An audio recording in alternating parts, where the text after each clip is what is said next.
we will be talking about the effect of background music on attentional control in older and younger adults. I am Charles, and my partner here is Augus. This is the original citation for the article, as well as a link to it on Frontier, if anybody wants to check all of it. Okay, so the main question behind this study is the idea of whether background music can influence and improve visual spatial attention control in older adults, and is this effect similar across older and younger adults, and does the data show a connection? Two previous studies that are very important that I want to mention here is the Bulgard and Tross studies from 2013-14 respectively, which cover the musical tempo and cognitive ability functions of music, where a tempo of a music piece can affect how we act and how we behave, and our cognitive ability can be improved and worsened based on the music being played, genre, and otherwise. There's also the Cohard study from 2020. I hope I'm saying that right, which is emotional change with music, where as you get older, the emotional change you get from music changes as compared to when you were younger. This is also due, in fact, to the older adults having a better emotional state in general as compared to younger adults based on previous studies. Okay, so to get before everything else, we're going to mention how music affects everything. Music can affect motor ability. How fast we walk can change based on tempo of music. Our cognitive ability can improve, like I said earlier. We remember things better when listening to classical music, things like that. We can also perform better with music playing. There's also entrainment, the idea of the brain's natural rhythms mixing up with music to help us in that function, which allows us to like tap our feet. And then we have motion is induced from music, where a rock song will give you like pumped up emotions, and a very slow, smoothing song will make you very calm. And all of that will factor into this study, which influences like the question of how can we improve visual spatial attentional control. And another thing to mention is that there's a cognitive decline over time in adults. As you get older, your brain's cognitive abilities worsen as just a natural progression of age. And so an important point in this study is can we get around this with music? And this is something my partner will talk about later in the study. Okay, so for the experiment, we had 19 older adults and 21 younger adults. I should say we, but they did, which focused on the idea of visuals. So they all had normal visual activity. They had no disorders, nothing going on. They took anxiety tests at the start of the experiment. It was a mostly women's study. There was about 3 men in total, and there was no proficient musicians in the entire study. Nobody was a full-blown orchestra member. And you can see all that here in the data. So the main test used was a flanker test or task or something like that, which is arrows. Now you would view this from 100 centimeter distance. There would be 5 arrows, and the center was an arrow you had to identify the direction of as quickly and accurately as possible. Now they were flanked by the other 4 arrows in congruency or incongruent styles. Either they're all going the same way or they're going different ways and one's going the other way. And so when they're referred to in the data, they will be referred to as congruent trial or incongruent trial, as to not confuse them. And you'll see an example of them here on the next slide. So this is the process of the experiment. You would start with a 500 millisecond fixation cross to get your attention squared in the center. You would then have 250 milliseconds of one of these 4 types of arrows. The bottom 2 you can see are incongruent as they go against the rest, and the top 2 are congruent as they go with the others. You'll get one of these 4 randomly, and you would get a series of 672 over the course of the experiment. You would have 200 milliseconds to answer. If you didn't answer, it would move on. You had 500 seconds post-answer, and then you had an inter-trial interval between based on how long it took you to answer and everything like that. And then this would keep repeating and repeating and repeating until we got through everything. So an important note is that there was 21 blocks of each of these with 32 trials each, having that 672 total, like I said. They were in a randomized order, and you had 3 types of sound playing. You had stimulating music playing, relaxing music playing, or silence. Stimulating music made up 7 of those 21 blocks, relaxing made up 7, and then silence made up 7. So it was a third each. and they were all different excerpts. If one song was like one 4 paragraph, sorry, if one excerpt was from this part of the song, the next excerpt would be a completely different part of the song. They wouldn't repeat excerpts, so they were all fairly different. And this was done through MATLabs, and it took about 30 minutes to get through all 600 tests. So, onto the music, because you want to know what they were listening to. For stimulating music, you were getting a BPM of about 150, maybe 160 at tops, and you're getting William Tell overture sort of stuff, brazen, like loud orchestra pieces, things like that. You know it. And then you had relaxing music, which sat around 60 BPM clean, which was Claire de Lune for at least very calm, mellow pieces, and silence was, well, silent. So they were all classical pieces, major mode instrumental works. So it was always going to be an orchestra playing strings, timpanis, flutes, stuff like that. You're never going to get, there was no singing. There may have been choral pieces of just like oh and ahs, but there would never have been, there was no words specifically, or opera pieces, I believe. So the pieces were chosen on an interrated agreement scale, by the testers, who all agreed, I think this music is stimulating. They all agreed to that. They were like, I think all of this music is relaxing, and this was put on. And they were made sure that the valence and arousal levels were stable throughout the piece. Basically meaning in an excerpt, you would never have gotten like the big bombastic drop, or you wouldn't have gotten the big mellow part. So like if you were listening to one piece in stimulating music, it wouldn't go like crazy up high in your excerpt, and in a mellow piece, it wouldn't drop really low. It would be stable throughout, of just like a repeating motif. So next on to the appraisal. After they did all the tests, the experimentees or participants would judge how the piece was. They would judge its arousal versus relaxation, its unpleasantness, and its familiarity. And it was done on a 0 to 100 scale. This is a visual representation of how they were kind of seeing it. Positive emotion and negative emotions is the valence scale. So a positive emotion would have been 100, a negative would have been a 0, and in the center we would have been at 50. So like if it was 100, it would be a very stressed, alert, exciting piece, and if it was a 0, it would be a very calm, mellow piece. If we're going on arousal. So this was done after the flaker task had finished. It was done by all the participants to make sure, even if the it was to make sure that even if the testers had chosen a piece that they thought was stimulating, you still knew if the piece was found stimulating by the participants. And here's all the data. I know it's a lot. But the main takeaway is that like this was to study reaction time and error rate. It's an ANOVA type study. So we're testing 2 separate variables and when they match up on like on a graph. I like that. I know I'm doing a terrible job here, but you get it. We're measuring degrees of we're seeing the degrees of freedom. We're looking at the F and P values here, and we're looking at the ratio. So we had 3 types of data coming in. We had our age group and the congruency trials, where we looked at how much they matched up, like older people getting more congruence rights and more incongruence rights. We had the stimulating music as compared to the relaxing music up in the corner there, and we had the condition of the music at age group of like how they would rate the music on a valence and arousal level, and how they perceived it to sound, like how if they perceived it to be a stimulating music or a relaxing music, and how that factored into their age group.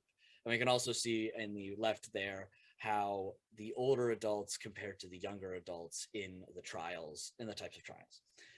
But that's a ton of gobbledygook, and I'm going to pass it on to Augus here to make sense of it and the results in the discussion phase.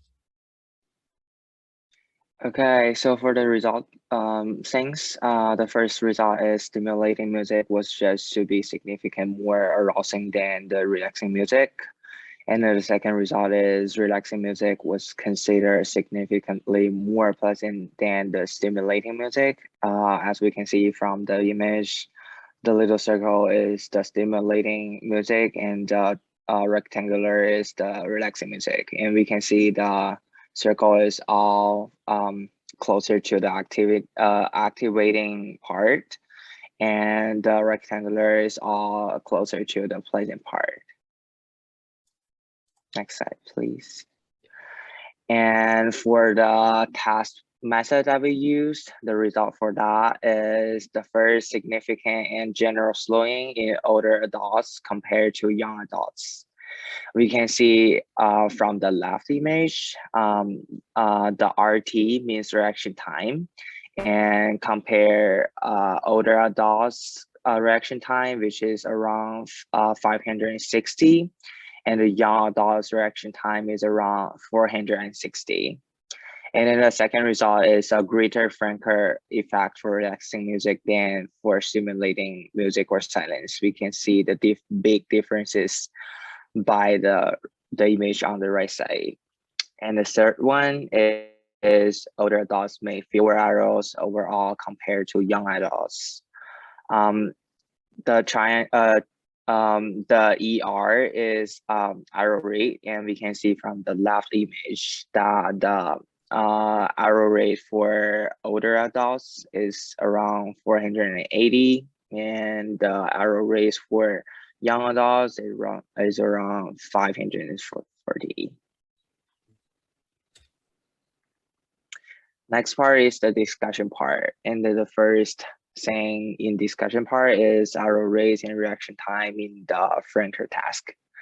And we found in the study, the researchers found all participants presented expected slower reaction time and increased arrows in the incongruent trails compared to the congruent ones.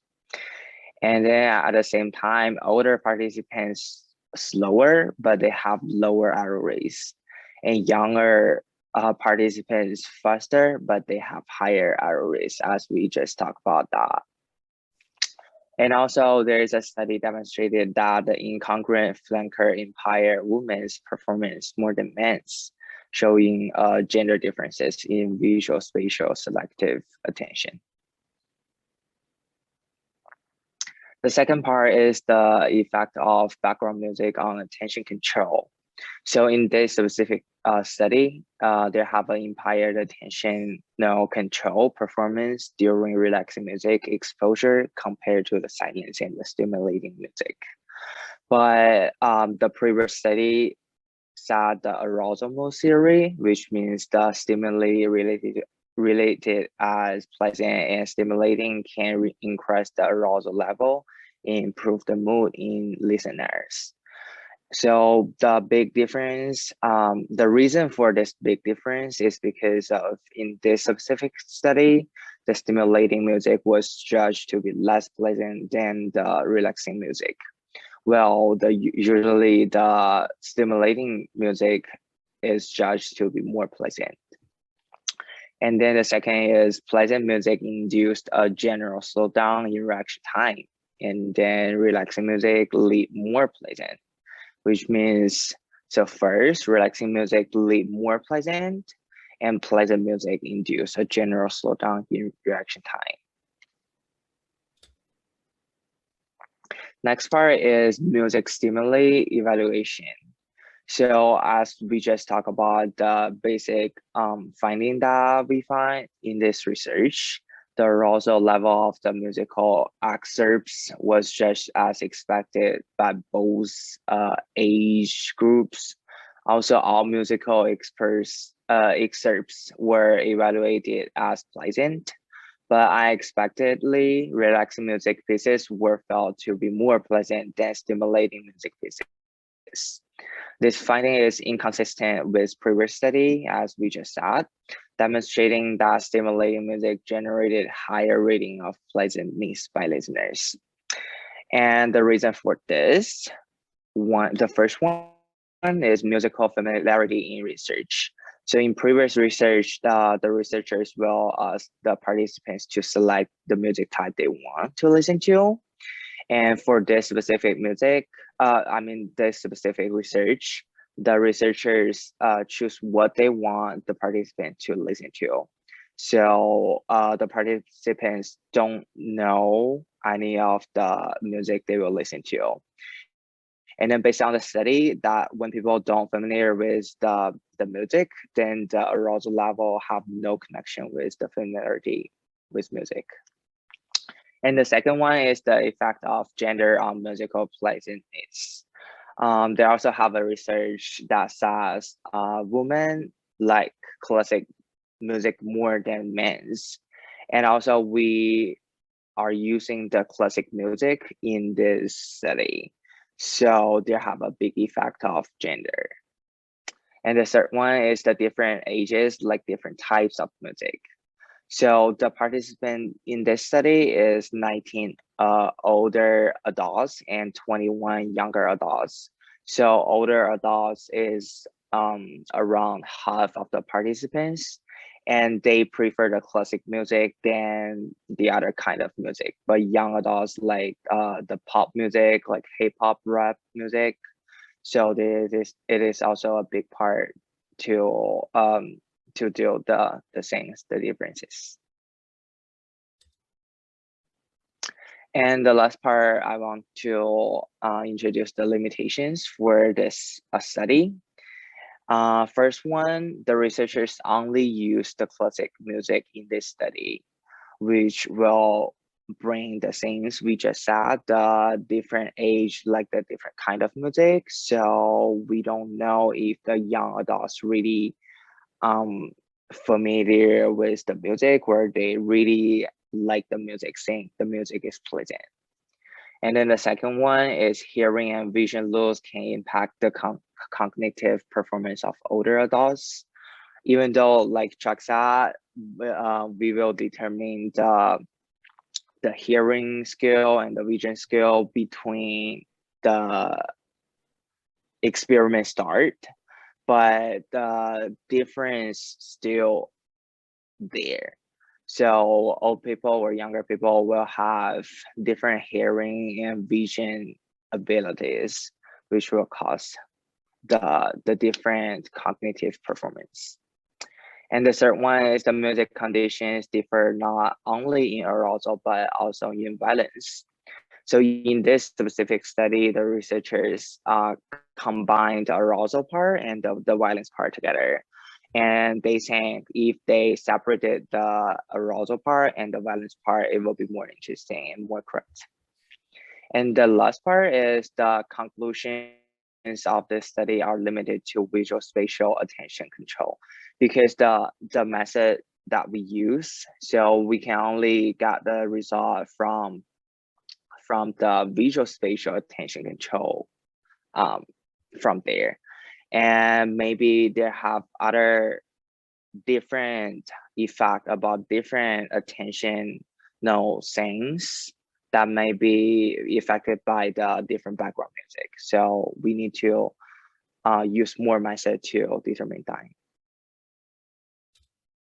So that is everything on the effect of background music on older adults and younger adults. Thank you very much. Have a good day. Thank you.